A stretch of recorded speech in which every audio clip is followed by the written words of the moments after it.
We'll talk about the field trip, what that sure brought back fond memories of going with Dan Nicholson out along the C&O Canal.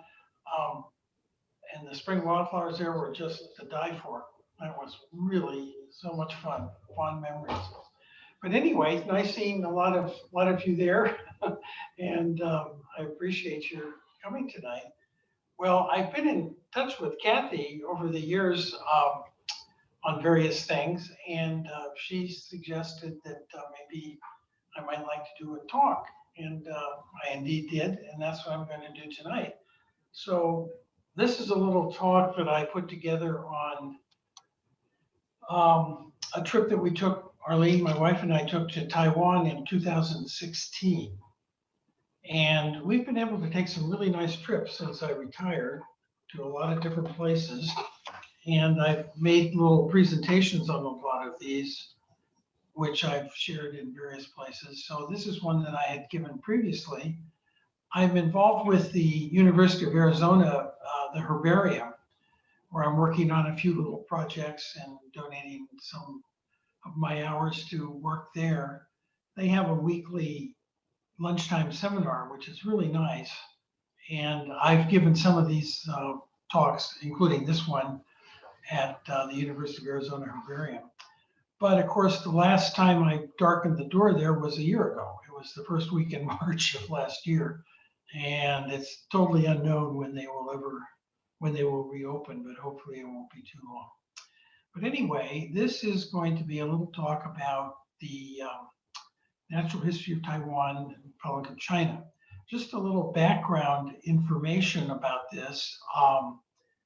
I, as you no doubt gathered from the introductions that Marcos gave, I'm one of those rare creatures on the planet. I was a military botanist, go figure. But that's what I did, more than botany, but I was involved with biology at many different levels, never dreaming that I'd ever do that in the military, but I did, and it wound up incredible opportunities to do things as a biologist and as a natural resources manager, and also as a instructor. When I taught at the Air Force Academy, I taught biology there for 10 years. So kind of an unusual background, as you might imagine, for pardon me, military person.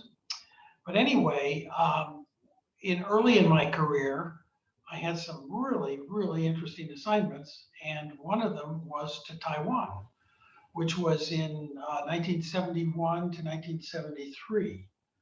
So a lot of my contemporaries wound up going to Vietnam. I had the hardship tour of going to Taiwan instead, which was, believe me, really very pleasant.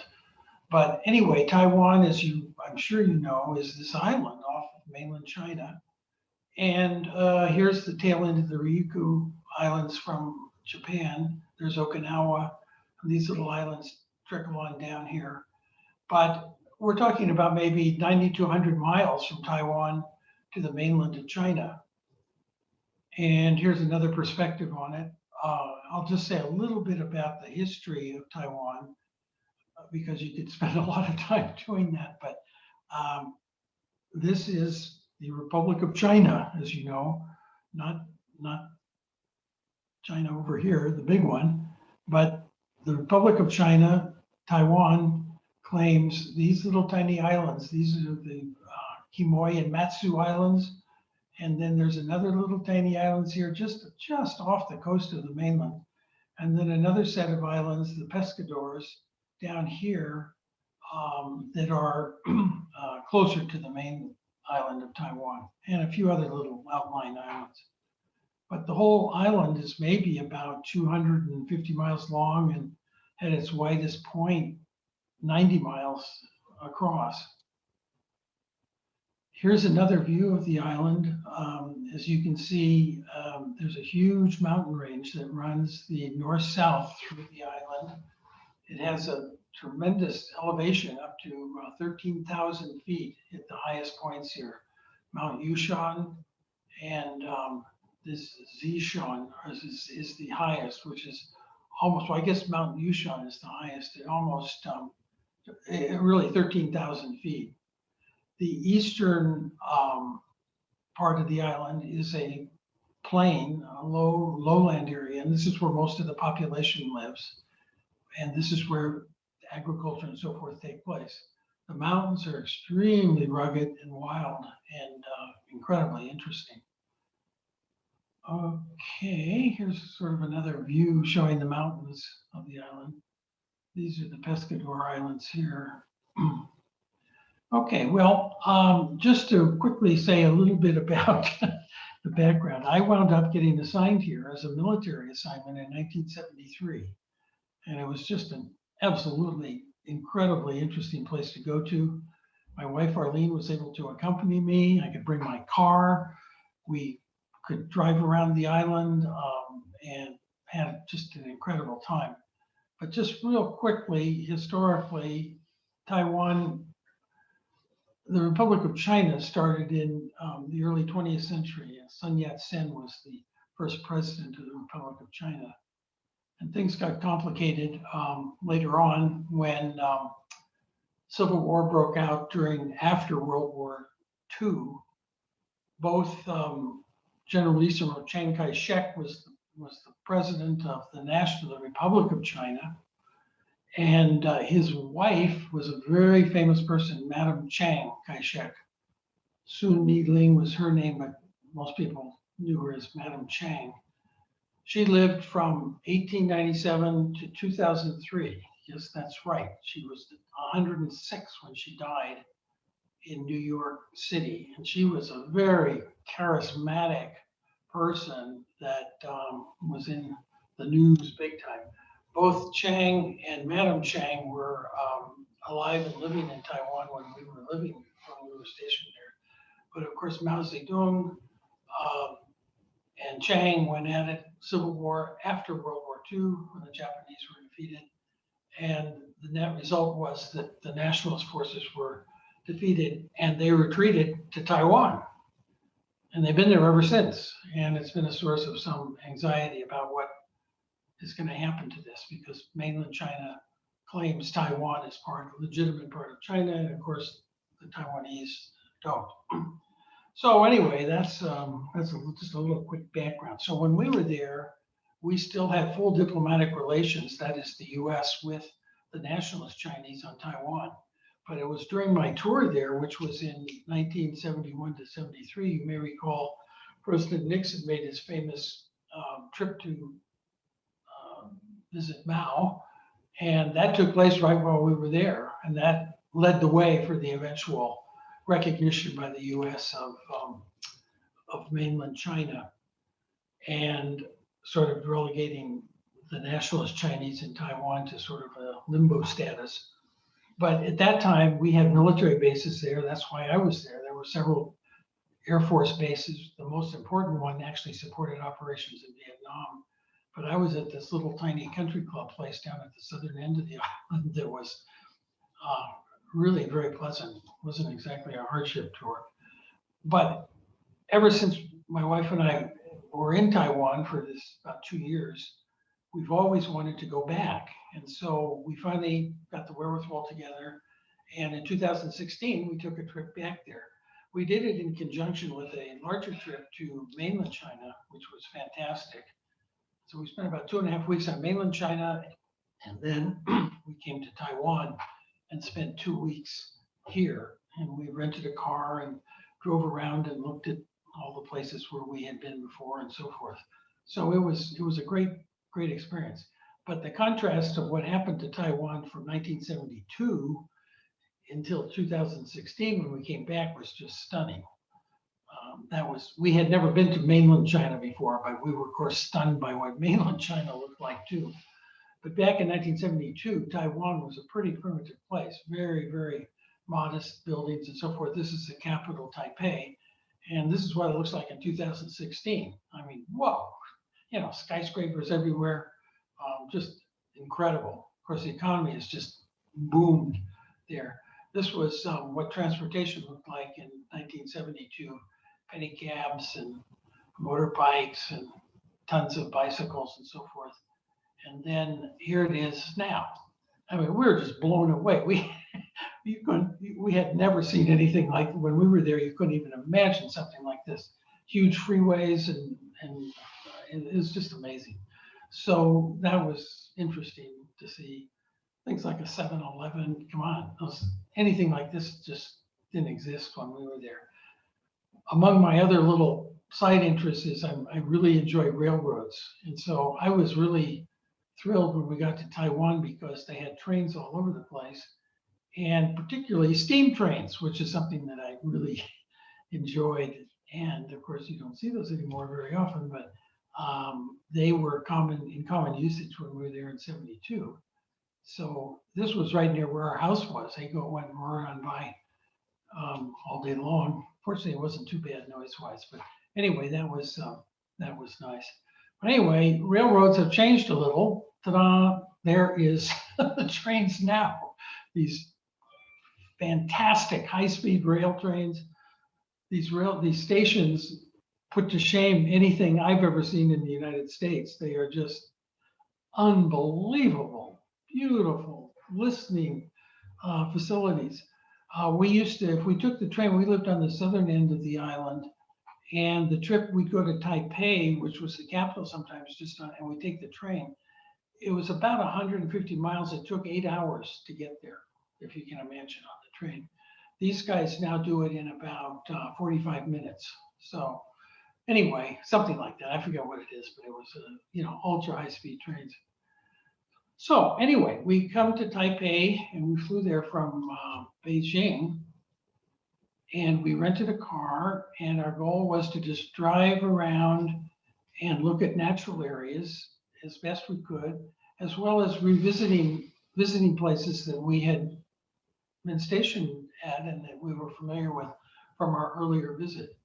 And so we were trying to look at as much of the natural history as we could, not in any technical sense, believe me. It was a fairly modest effort, as you'll see from my pictures, but we saw a lot of neat things, and I think we got some nice pictures, especially Arlene did, because she's the real wildlife photographer. So she got some really nice bird pictures and stuff.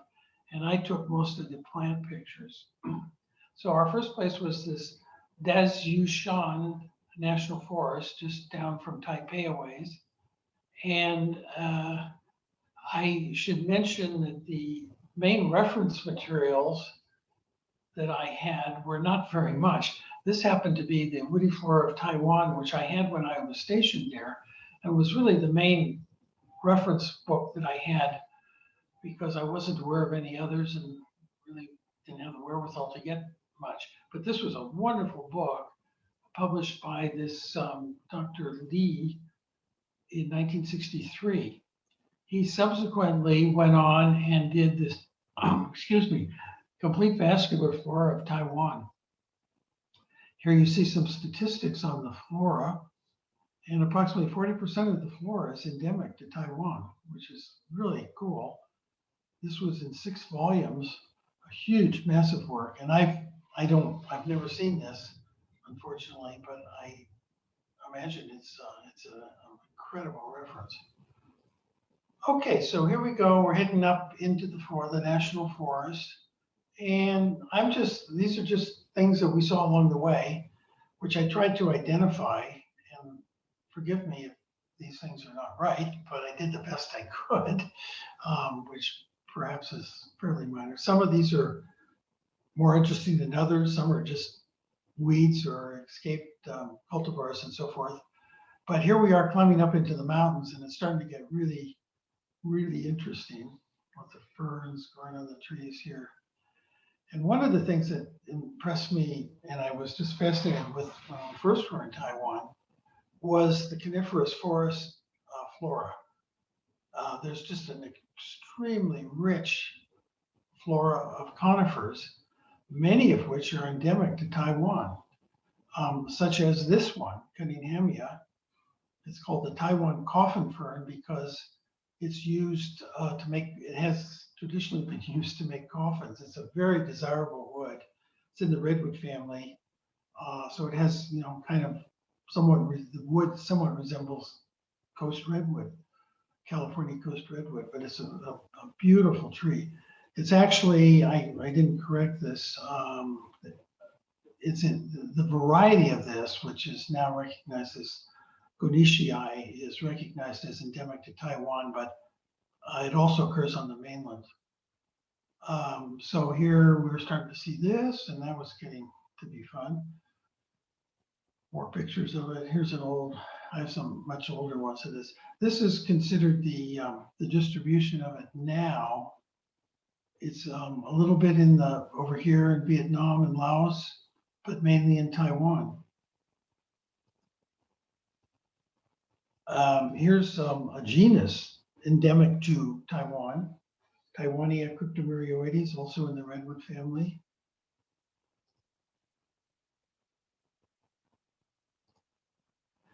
While we were in the forest here, we had some intelligence as to what we should be looking for. And we came across these signs, which sort of look promising. And lo and behold, we're looking for this swin-host pheasant, which is an endemic species to Taiwan and really rare up in the forests. And lo and behold, this little guy popped out. This is the only picture I could get of it, and he disappeared. But that was kind of fun to be able to get him there. Okay, and then Arlene's clicking away at some of the birds. This Taiwan Sibia, more forestines, bamboo. There are a number of bamboo species in Taiwan, which I didn't know, of course. Here's a member of the Salix family, Idesia polycarpa.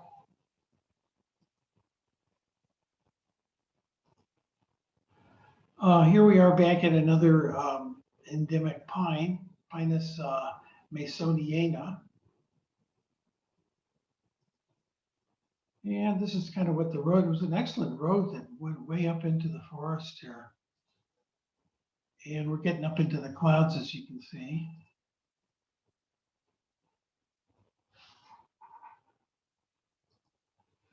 These were Pacific swallows. I had this as a video because they were really cool, but I can't get it to work. So sorry, you have to take my word for it.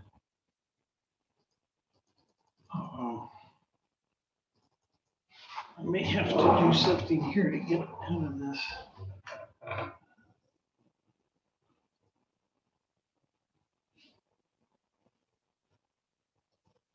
Okay, yeah, because I had that video thing, that's why I think that hung out. So lots of ferns, as you can imagine. As you can see, there were a lot of the flowering things weren't exactly rare exotics, endemics, but I was just taking pictures wherever I could find. So hydrangea. And they had a big museum, visitor center in the forest at almost to the summit of the mountain. There's Taiwania.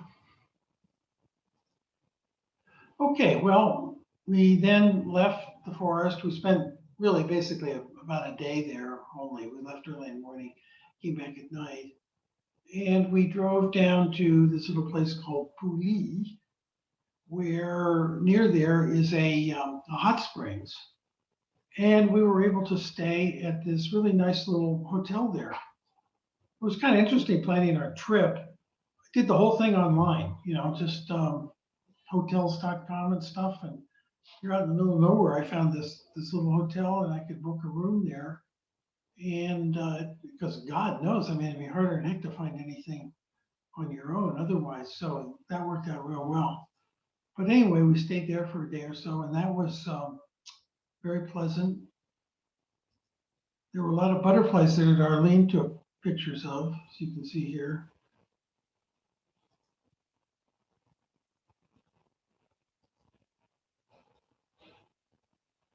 I really can't tell you anything about these, unfortunately, but you can just perhaps enjoy looking at them. And here we see some more birds, the collared finchbill. And then actually that Goya Springs where we stayed was in between our next destination, which was this Puli. So we're driving through the countryside. Here's a Buddhist um, temple. This guy is about 12 stories tall. It's just unbelievable in the mountains here. And some of the birds along the way.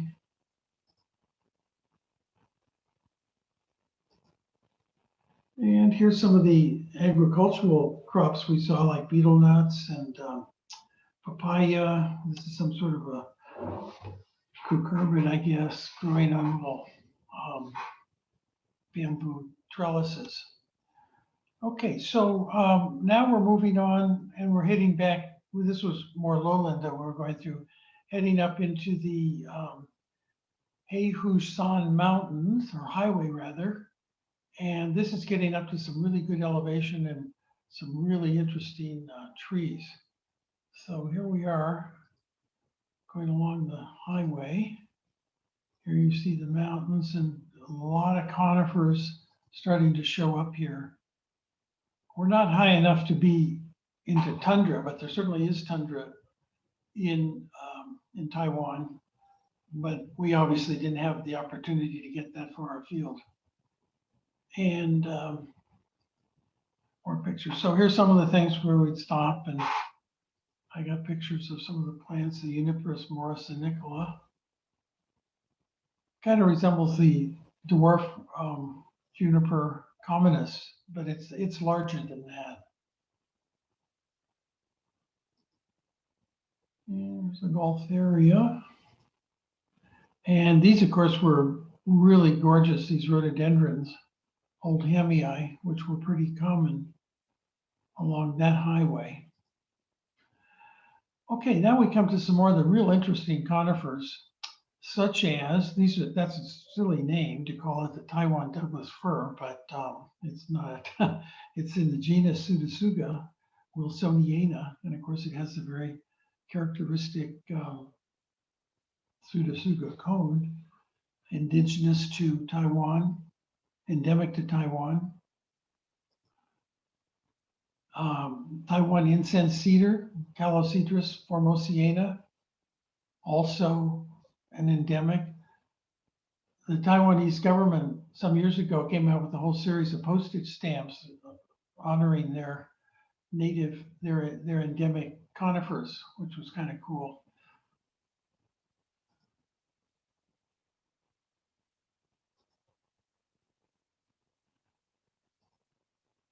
And here's a little lycopodium and a little gentian.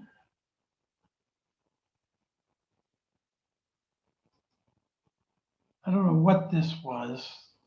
Someone would probably know. I just guessed at some of these, but I'm not sure. Ranunculus. Okay, some more neat birds up there. Collared bush robin. And you can see this guy has a number of little bands on his legs already, the white-whiskered laughing thrush. There's another shot of him. Okay, well, continuing on the highway, we now come to yet another endemic conifer, Picea morrisonicola, the Taiwan spruce. And here's the Taiwan hemlock, Tsuga chinensis, variety of Formosiana. So many of our Western North American conifers are represented in Taiwan with endemic species. Abies.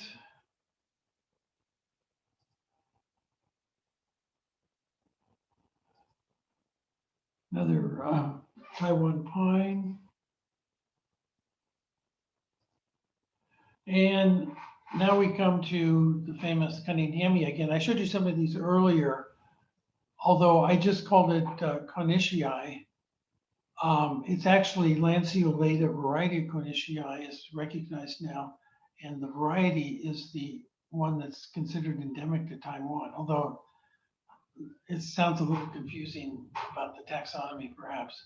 But nevertheless, there are some magnificent specimens of this along the highway, really old growth, as you can see here. Okay, then at the end of that highway, we head down a very famous area of Taiwan known as the Taroko Gorge. And the Taroko Gorge was actually, that name probably sounds maybe Japanese to you. I neglected to mention, I had a little note to give you a little, when I was doing the history, a little bit about, just very quickly, the history here. Let me do that now. The name Taiwan, or rather Formosa, which Taiwan was known by for many years, actually dates to the Portuguese in 1544, when they never landed on Taiwan, but they were sailing around it. And in a logbook, they referred to it as Ilha Formosa, which in Portuguese means beautiful island.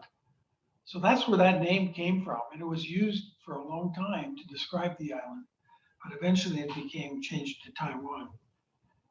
The Dutch then were the first Europeans to settle in Taiwan, and that was in 1632.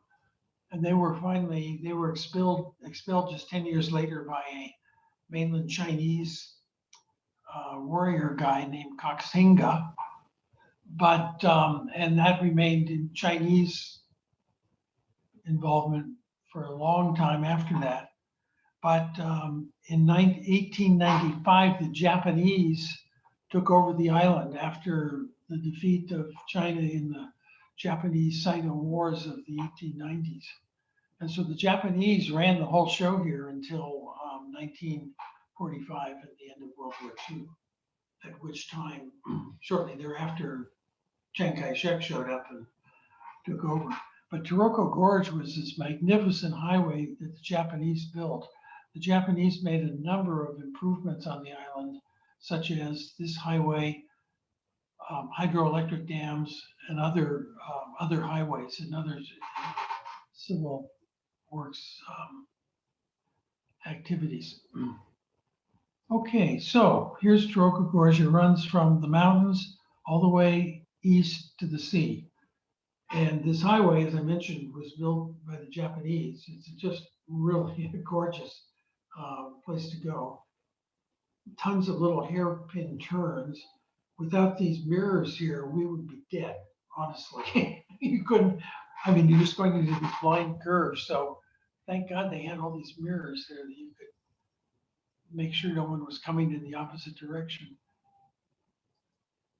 And these ridges were all built as part of the original highway. These ridges are actually French. They were built by the Eiffel Corporation in the first half of the 20th century, probably around 1930s or so, when the highway was built. Here you see. Midway down Taroko Gorge, there's a real nice hotel because there's not any place to stay except there. And it's quite a destination to go to. And we stayed there for, I guess, 3 days while we explored around the area. And that was just very, very pleasant to stay there and hike around and see what we could see. So here are some of the birds. Butterflies.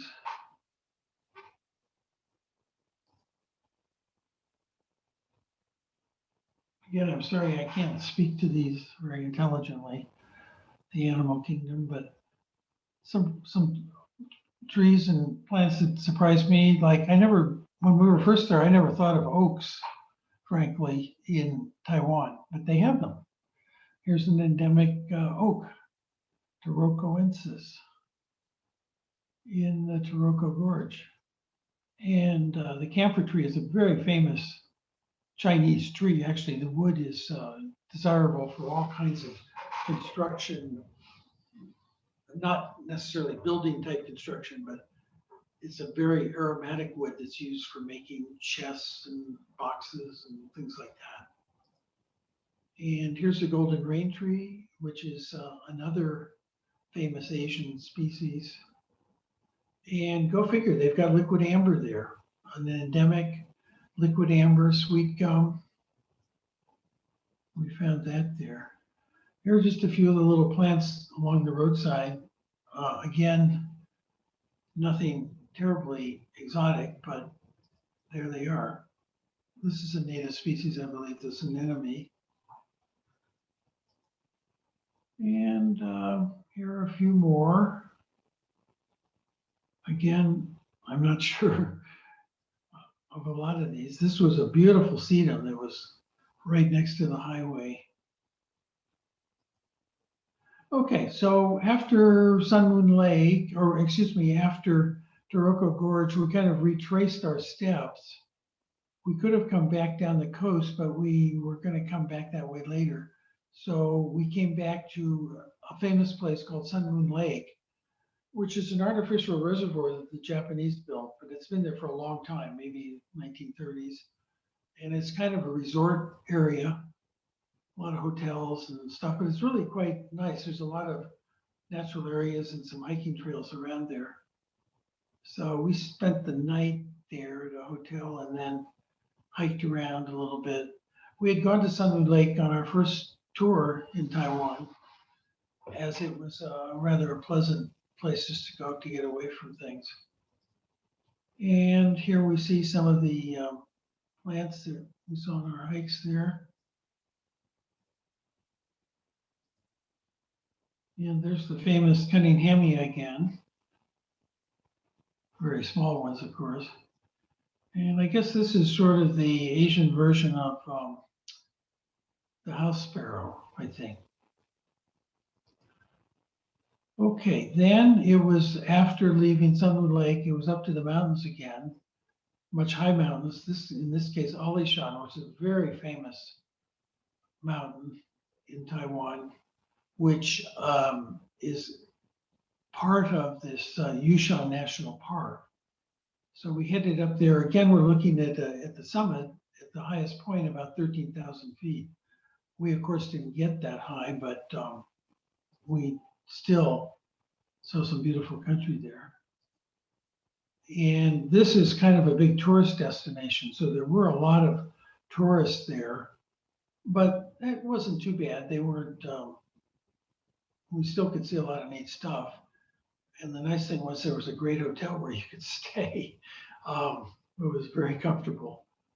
So that was where we stayed at the hotel. That was the view from our hotel room, looking out on the right out the window. Some of the plants we ran across there were these little guys. Again, I'm not sure about a lot of them, but these were just growing on the forest floor. We're high in the clouds here.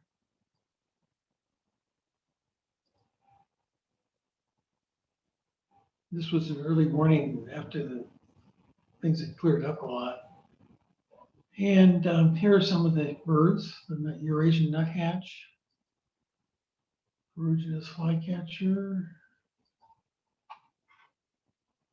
They were popular greenback tit, cute little guy. Steele's Linochia, I guess that's how I pronounce it. Liochia, I'm not sure how to pronounce that. There he is again. And the Taiwan Euhinia. Isn't he cute? And this was a beautiful bird up there, Taiwan barwing. Well, as I mentioned, this was kind of a big touristy area, and they ran a little railroad tourist train from the hotel into deep into the forest. These were originally, as you might imagine, there had been tremendous forestry activity in this area over the years. So a lot of the old growth certainly had been cut, but there still was a fair amount, thank goodness, that's been saved, and they're not cutting any more now. But they did leave this railroad, which was originally a logging train. And this would just bring passengers. It wasn't a very long thing, but into some of the really old growth stands. And you could hike around in these, which was very cool. So here's the Coniferous formosensis, the red cedar. This was extremely desirable tree, as you might imagine, for its lumber and for being these old growth stands.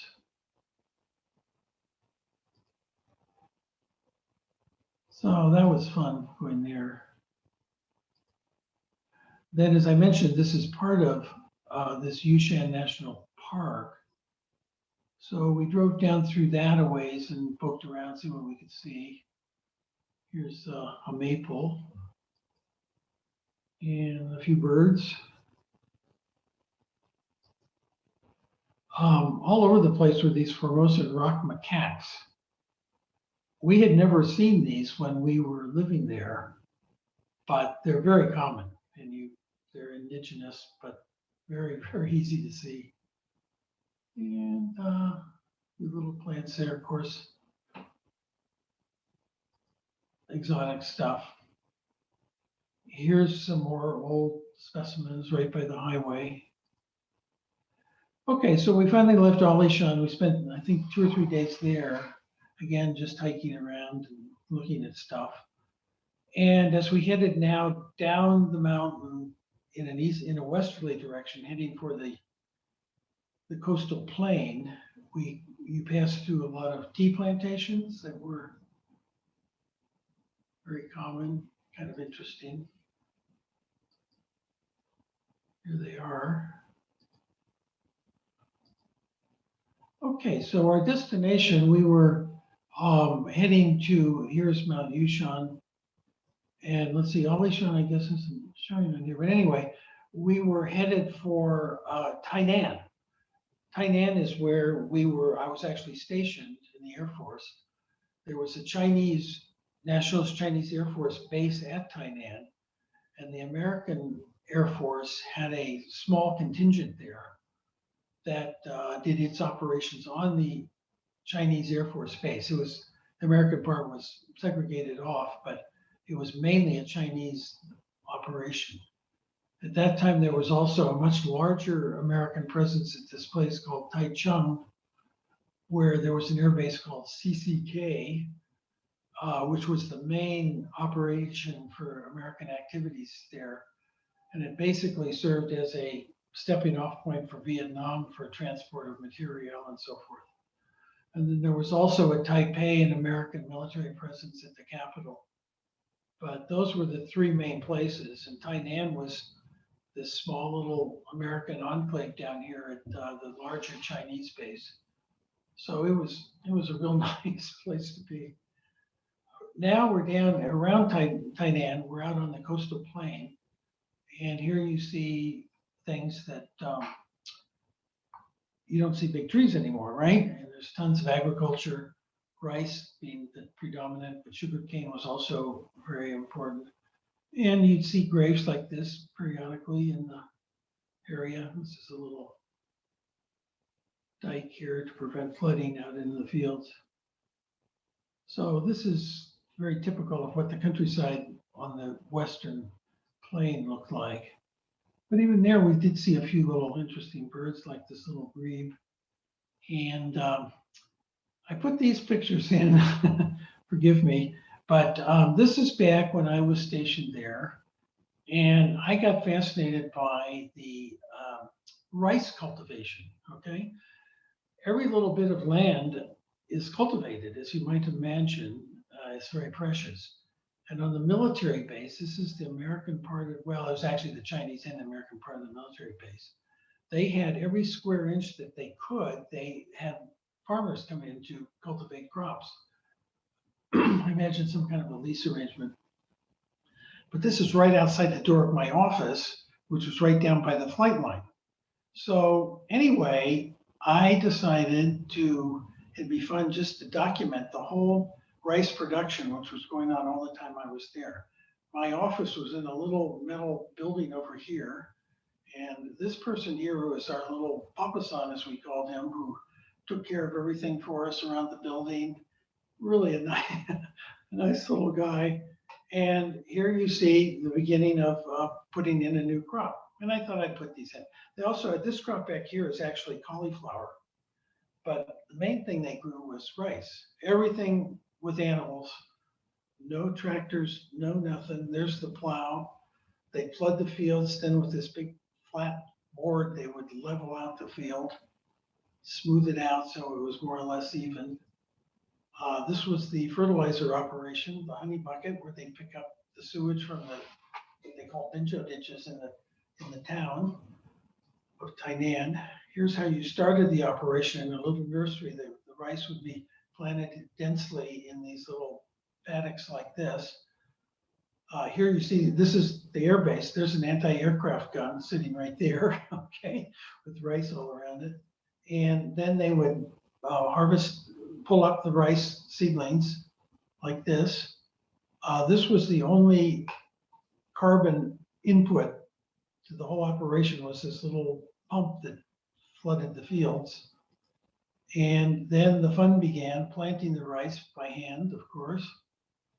And there they are, put out in little patties. This is again right outside my office door. This is a hardened aircraft shelter. So these are little areas where taxiways, aircraft would come and park in these hardened shelters. And there the rice is maturing. And then more fun. All the hot rice is harvested by hand. They're laid down. It's just mind-boggling, frankly. And here it is laid out. Then the next step is to thrash the rice. Again, all with animals or human foot power in this little thrashing machine, which ran off of a treadle. And this spinning wheel would knock the grain off. There you go. And there's the rice right outside our door. Then the next step was to lay it out on, this is taxing some of the roadways on the airbase to dry, and then they winnow it here. There's another aircraft shelter over there, and put it in sacks. Isn't that cool? And then I guess the last step is they would burn the straw. They never did that on the airbase. This picture was taken, I think, somewhere else, but this one was where they would burn it. They may not have been able to do it on the airbase. Well, that was a little quickie on the rice production, which I just so enjoyed watching. All right, so on our trip then, we just continued down. This is a large port city of Kaohsiung here, where the Nationalist Navy has operations.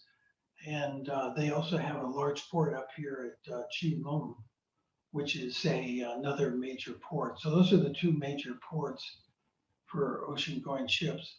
But we were headed down south of Kaohsiung, heading down to the tip of the island, which is where there's a real neat national park called Ting, and then to the very tip, Oolong Peak. So moving along, this is Ting National Park. We had gone here many times when we lived there, and really enjoyed the day going out and looking and just relaxing. Again, back when we were there in the early 70s, there was nobody here. This was just deserted because the natives at that time were not into outdoor rec and so forth. They were too busy working away in factories and stuff. But anyway, here we are. They have some glass houses and so forth in the park itself. Some cultivated, planted areas. Here's a nice little wetland exhibit. This is a really cool tree, the bishopwood, Bishophia, which is occurs in Taiwan as well as elsewhere in Southeast Asia. But this was a really cool specimen that they had in the park. And here's some of the birds.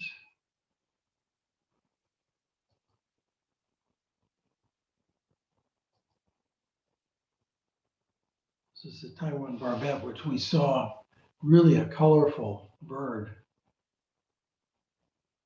Kind of looks a little like the painted bunting that you were talking about that's up on the C&O Canal. It's the same colors.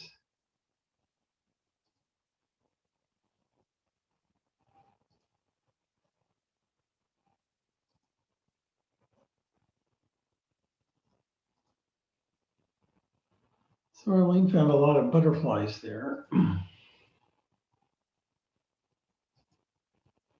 Okay, and this is the very southern tip of the island with the lighthouse, the area known as Olampi. Here's a view of the coastline. The lighthouse is a little farther to the right here, but I guess that's really the very southernmost tip of the island. And here were just a few little things that we saw growing there.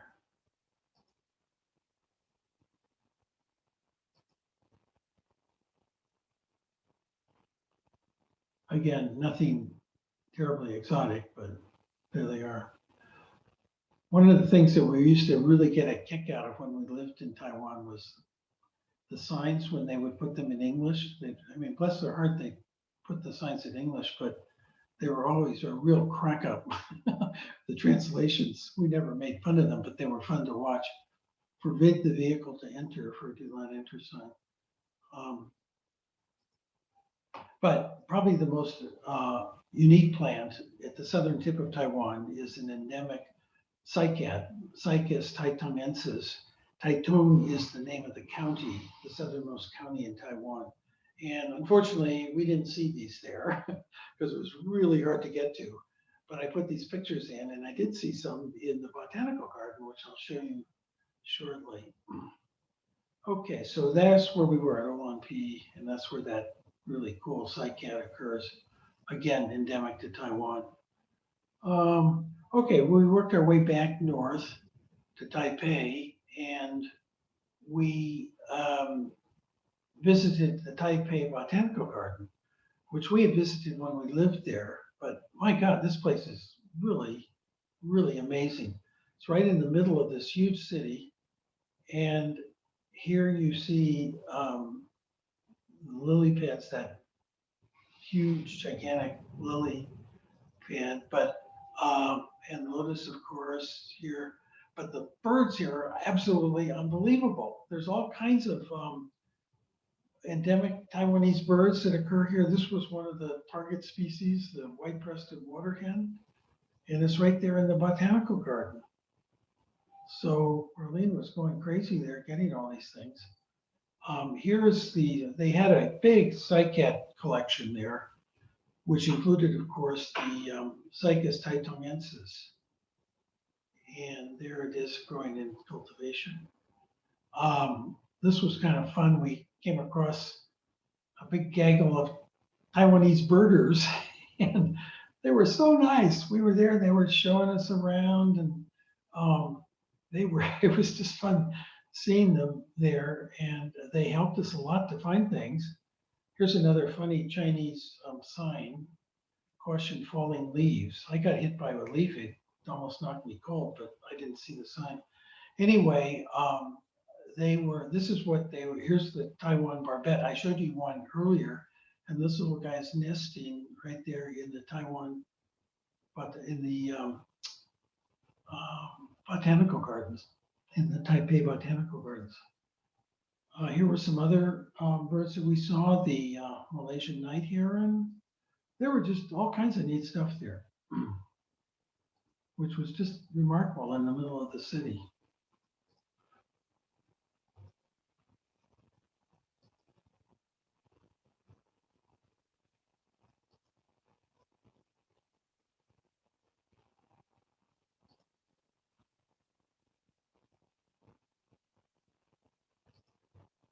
Okay, and I think we're almost to the end, folks.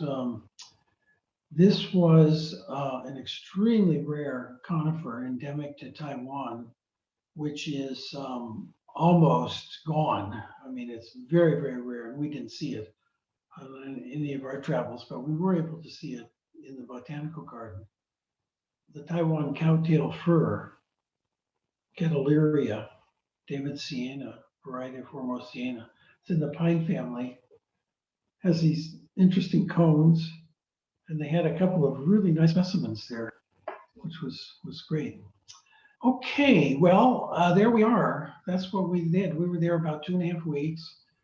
Obviously, we didn't see, there are a lot of things we didn't see, but we were really happy with what we did see. And it was very nostalgic going back and seeing the places where we had lived and had such a nice time for a couple of years, many years ago. So with that, I'm going to say sheshe and Sai-Chen. Thank you and goodbye.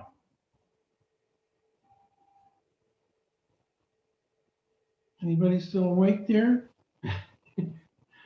have any questions, I'd be happy to answer them if I could.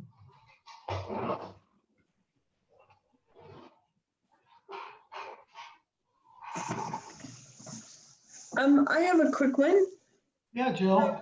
As far as plants that were not native to Taiwan and were invasive, I mean, were there a small amount, or, you know, what's your perspective on what you were seeing? Yeah, gosh, Jill, I wouldn't say, you know, it wasn't obvious that there were huge areas of invasive species, you know, like whole hillsides of kudzu or something like that. Mm-hmm. I'm sure there are many, many invasive species in Taiwan because of the nature of, you know, the agriculture and everything there.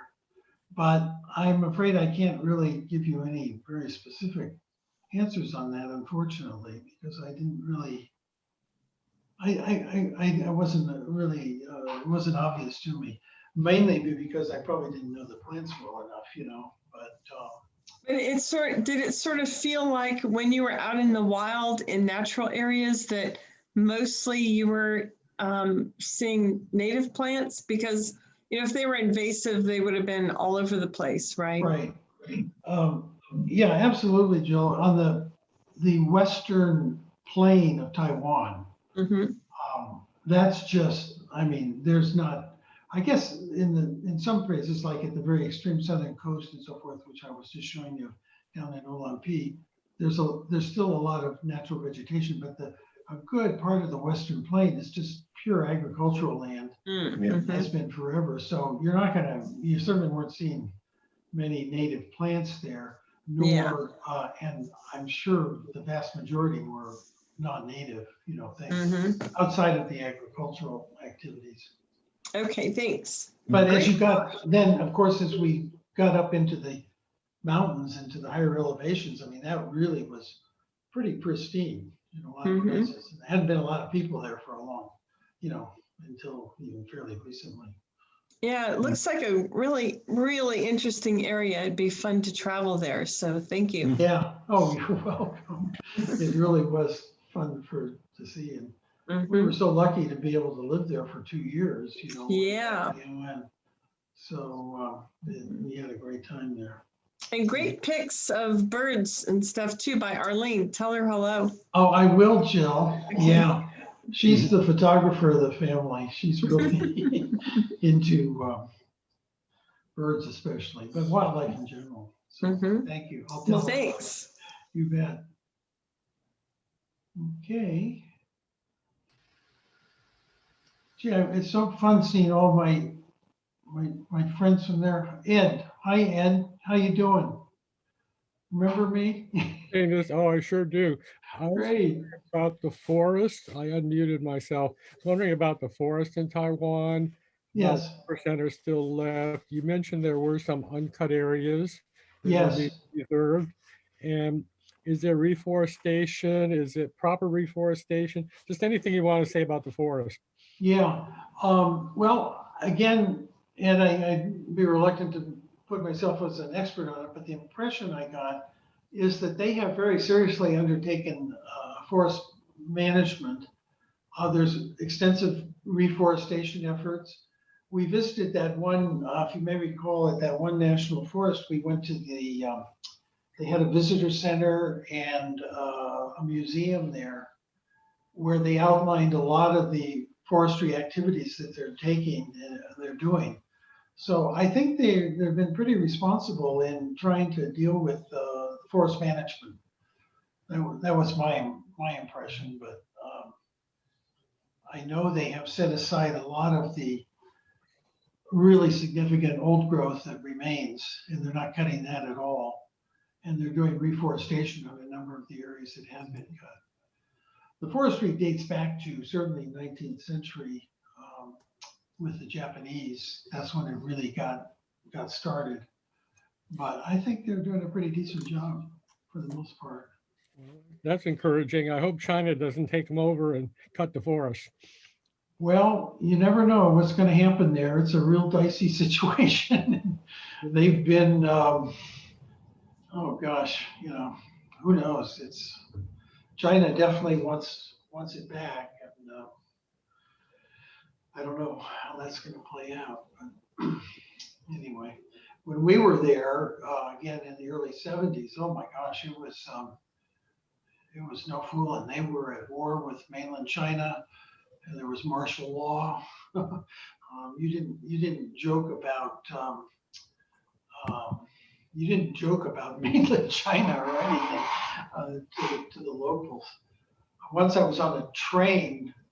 We were taking the train up to Taipei, and I had a copy of, and we were warned about this. I mean, by the Air Force, they said don't get into any political discussions with the natives. Just be silent. But silly me, I'm reading a book I got out of the base library, which was a biography of Mao Zedong, and I didn't even think about it. But I'm sitting there reading it in the train.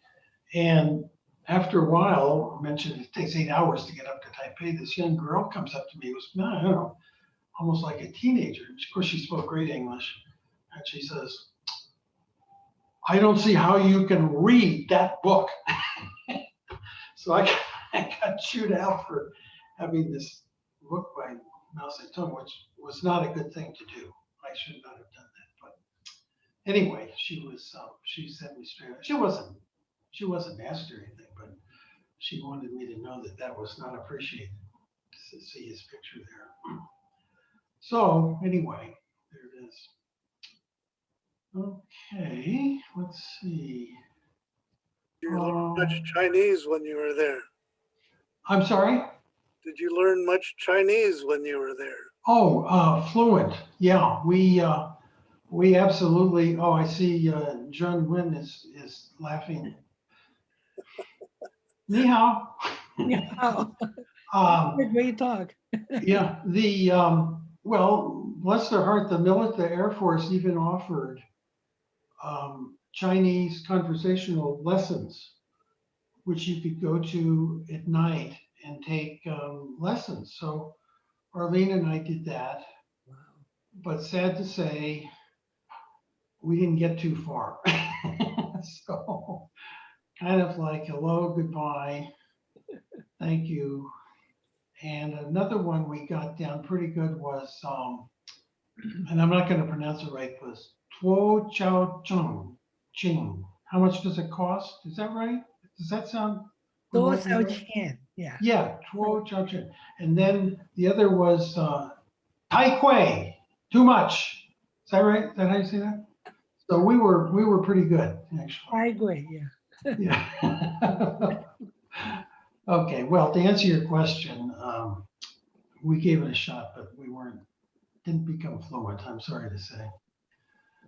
Anyway, later I had a tour in Germany, went through the same drill where they offered conversation language courses at night. So we went to those and learned enough German to embarrass ourselves, basically, but that was it. There's Rob. Hi, Rob. Hey, Doug. How you doing? Taiwan has a really interesting flora.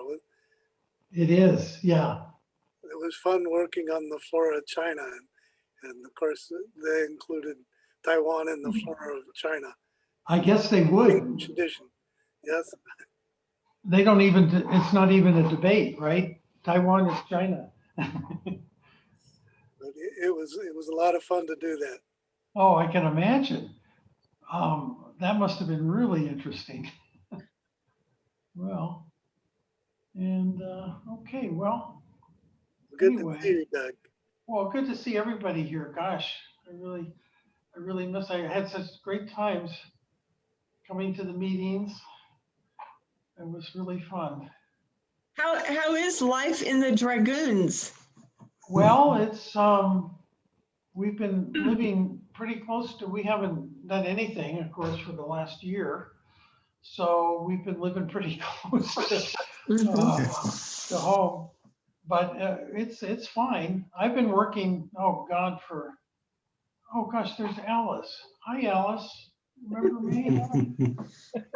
I used to love to go and see Alice working her magic with her artwork there. I still see it in the little plant press newsletter that I get. Yes, I'm still But, actively working. I gathered that from what I see. And there's Alan. I saw Alan, remember Alan last year? He came out to the Botanical Conference in 2019. So that was fun. Yeah. Yeah, it was good to see you there. And then you collected some plants for me Well, yeah. last fall. I got you a few things. I hope that helped a little bit. It did, yeah. Great. So anyway, and there's Warren. I remember Warren, of course, is and Paul. It looks like Paul is out to lunch there, whatever. Oh, and gosh, there's Joe Kirkbride. Hi, Joe. I'm missing everybody here, but so well, there's Marion again. Doug, I had a question. I was fascinated by the diversity of conifers. Yes. Is there, and the endemics, is there any particular, what, are there some factors you're aware of that has given that rise to that diversity? I know it's a separate island and Yeah. isolation and so on, but it's just Well, amazing. that's all I was gonna say, Marion, which is, I guess the obvious thing, the isolation of the island would contribute to that. Other physical factors, I'm not real sure. All of the conifers, for the most part, of course, are at the very high elevations, and as you might imagine. But I'm afraid I'm not too up on a lot of that stuff to give you a very intelligent answer. Doug, I have a question. Does Taiwan have seasons? Like when you were traveling, it looked beautiful the whole time. Yeah, well, it's it does in a way. It's sort of the southern part of the island is kind of semi-tropical, you might say. And there is a winter, which it can get kind of chilly, and then they have a monsoon season, which really kicks in around the late summer and into the early fall. And that's when they get some really tremendous potential storms, typhoons, as they're called, of course, in Asia. And then, so it is fairly seasonal. And then spring. So I'd say, to answer your question, yes. And certainly at the high elevations, winter can be rather severe. What am I doing here? Going through. Oops. I wonder if June can answer a question. Was Taiwan physically connected to the mainland at some point? Oh, yes, many times. I think, well, that's why, I think many of the endemics also at the subspecies level too. Those are the newer ones.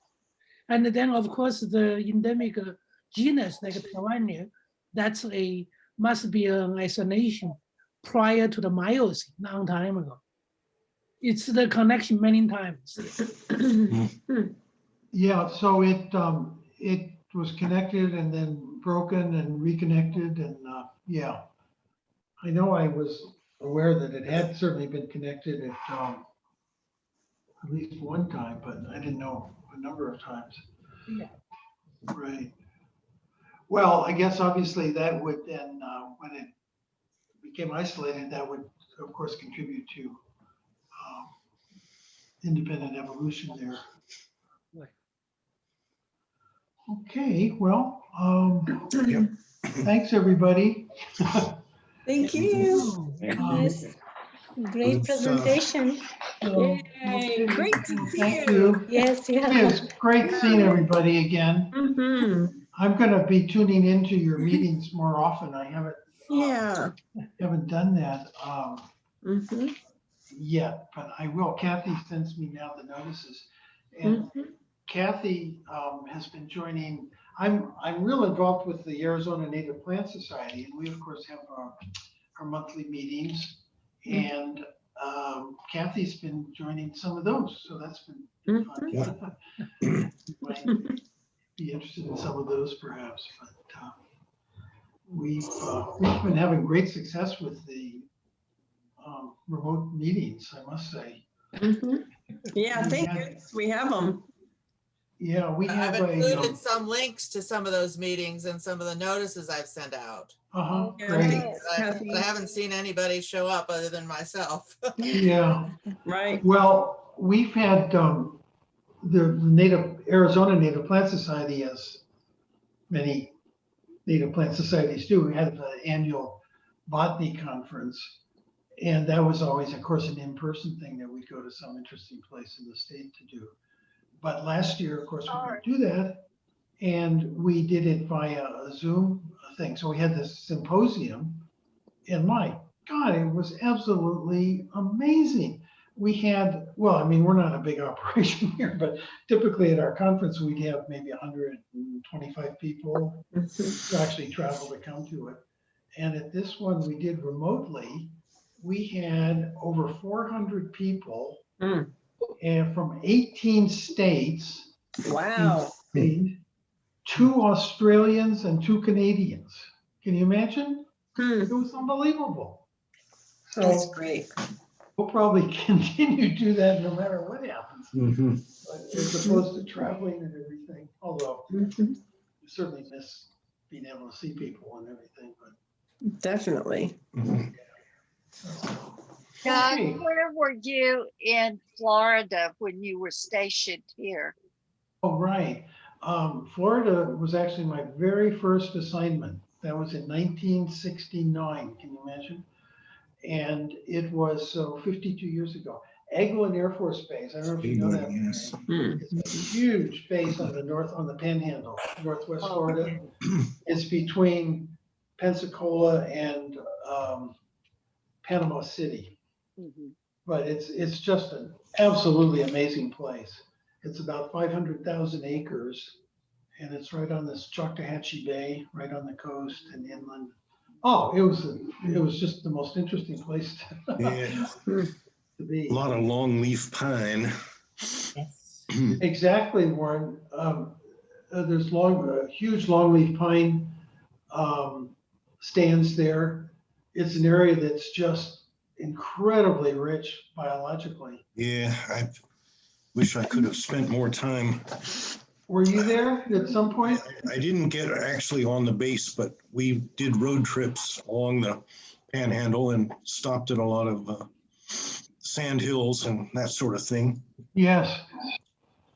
Well, one of the things at Eglin, and I was involved with this when I was, not when I was first stationed there, but rather much later in my career when I was managing the natural resources programs. They have one of the largest colonies of the endangered red cockaded woodpecker. Yes. Which is a huge species. And the forests at Eglin have been managed now for many years along the pine, specifically for red cockaded woodpecker habitat. And so they've had a huge successful program there, returning the red cockaded woodpecker to that area. There are many other endemic species on that installation as well, plants and animals, which are really very cool. Yep, good stuff there. Doug, we're near Venice and Sarasota this year in a motorhome, but other years we've stayed at a number of state parks like Highlands Hammock in the center of the state. But the whole state is fascinating. Oh, absolutely. With the different habitats. Well, there's some the Everglades. Oh, God, yeah. There's so much there. Bouncing all over, but staying put this year. Right. There's well, of course, there's some other, I'd say probably Eglin Air Force Base from the military is the most spectacular place there. But there are some others that are quite nice, and a number of them, they have public access. You can actually go into them. There's a place called Avon Park. Or, Yes, that's right above Sebring. Yes, yes, it's Avon right above Park. Sebring. Yes. And that's like 250,000 acres, and they have, it's open to the public. You can camp there. 50,000 acres. Yeah. Wow. Oh, they're huge. That Eglin is is 500, it's large. 500,000 acres. Wow. Yeah. Hmm. But then there's smaller places too, but like Cape Canaveral, but that you can't, that's really doesn't have much public access. It varies, but there's really some nice places. Avon Park is really a nice place. Mm. You can go in there and camp. You could take your RV in there, Marion. So, We had friends that did camp there that were Did they? ex-military. Yeah. yeah. Well, if you go there, just mention my name and they'll really show you a nice time, okay? Ooh, they'll show us the good stuff. I'm joking. They won't know me now. So Doug, did you know the rainbow lily when you were there? Lilium Ridley? No, at Eglin? Irideli. Eglin, yeah. What lily was it? I think it was called, I forgot, it was Ridley, I think. Irideli. Irideli? Irodeli. Irideli. Oh, brother, I don't think so. I didn't No. pronounce. I actually wrote a paper about it. I studied it down there. I wish I'd known you. I would have asked you before I left, but I did it anyway. I don't think I knew you then in the 80s. So Well, I wish I knew, had known about it, Ed. I didn't, I had not heard of that, I must say. But there were some other extremely interesting plants at Eglin that I got to be familiar with. Perhaps the most interesting was one, well, it was actually a lichen, Cladonia perferata, which was the first federally listed endangered lichen. It occurs out on the sand dunes on the barrier island. The part that the Air Force owns is totally undeveloped, whereas everything else up to the border is all ripped to shreds and housing developments. But that was a real interesting thing there. And that's the only place it grows. It's a very distinct lichen. Interesting.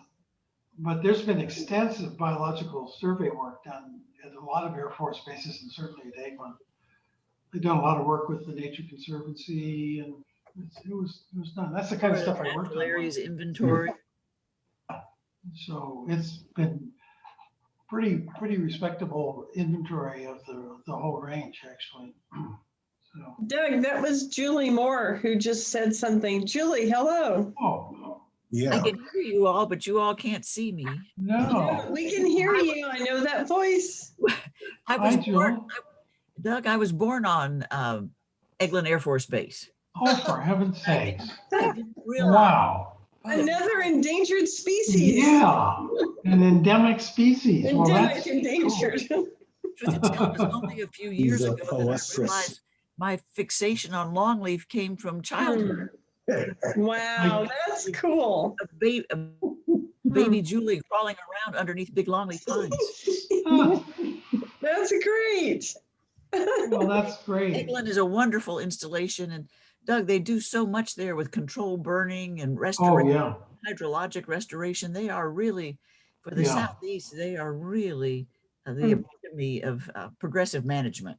Well, thanks, Julie. Yeah, that was really, I think, considered in the Air Force far and away the most progressive and active natural resources management program of any of our bases. They were just really incredible. And it continues to be. That's good. Okay. Well, Thank you, everybody. Gosh. Yes, Thank great you. presentation, Doug. Thank you very much Thank for you. sharing the beautiful picture of plants, birds, and Thank you. butterflies. Yeah, Yes, great to see you again. Okay, thank you. Well, it's great seeing all of you. My goodness. Yeah. Okay. Really cheered me up here in my isolation. Great. It'll all be over soon. That's right. Sort of. Good luck, everybody. We'll Hope you see. get your Okay. vaccinations. Yeah, Okay. right. Well, All we'll right, see you. take care. Good Bye. night. Adios. Thank you. Okay. Yeah.